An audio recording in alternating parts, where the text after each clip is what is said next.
डर पहले पोलीस पकडले मागे सर पोलीस आहे जारी लागतो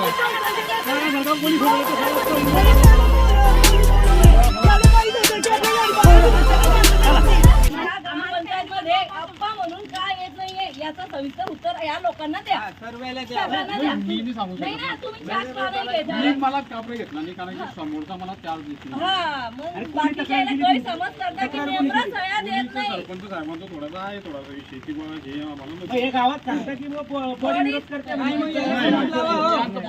ग्रामपंचायतला कुलूप लावा. काही गरज नाही. ऐकलं का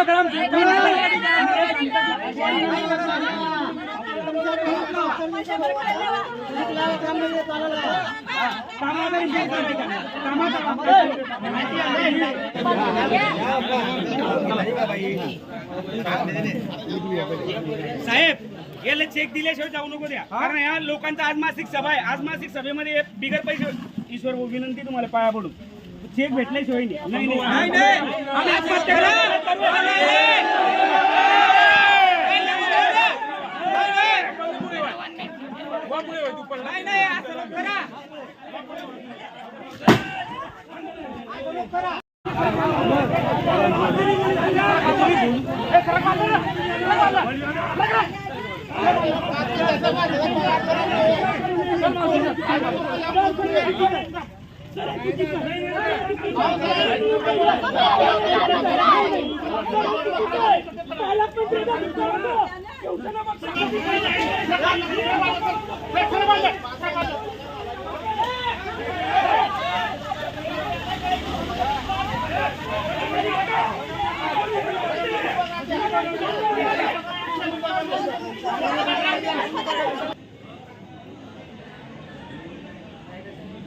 माझं नाव सिद्धांत राजेंद्र चौधरी उपसरपंच फुलगाव.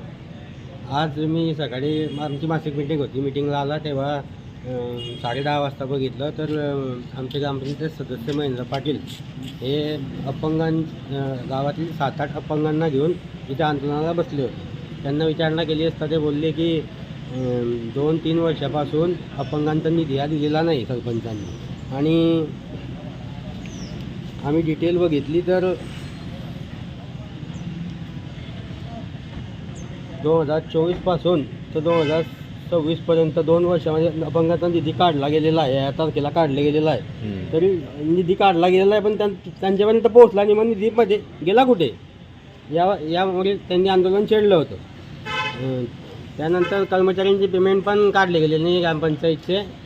सगळा ठराव झालेला आहे. मेंबरांनी सगळं सांगितलेलं आहे ग्रामसेवकांना की पेमेंट काढा वगैरे पण तरीसुद्धा त्यांनी पेमेंट काढला नाही आहे. आणि दळदळे ग्रामस्वराज्य ॲपवर असं दिसून येत आहे, आमचं जे ऑनलाईन ॲप असतं ग्रामपंचायतचं त्यावर असं दिसून येतं आहे की कर्मचाऱ्यांचा ॲडव्हान्स आणि पेमेंट हा काढलेला आहे. परत अपंगांचे पैसेसुद्धा काढले गेलेले आहे पण ते त्यांच्यापर्यंत पोचले नाही. ह्या ॲडव्हान्समध्ये गेला कुठे? जर पैसे पण डेबिट झालेले खात्यातून आणि जर कर्मचाऱ्यांपर्यंत आणि अपंगांपर्यंत जर पैसे पोचले नाही तर मग ते पैसे गेले कुठे? याच्यासाठी ते आंदोलन छेडलं गेलेलं होतं. आणि त्यानंतर ग्रामस्थांनी कुलूप लावलेलं आहे. मधून बाहेरून कुलूप लावून ग्रामस्थ निघून गेले आहे ग्रामपंचायतला. सरपंच साहेबांनी कर्तव्यात कसूर केलेली आहे आणि अपंगांचा आणि कर्मचाऱ्यांचा पगार हा गहाळ केलेला आहे असं धडधडीत दिसून येत आहे. तरीसुद्धा उपसरपंच या नात्याने मी महेंद्र पाटील यांना विनंती केली की आपण आपलं आंदोलन इथे मागे घ्यावं आणि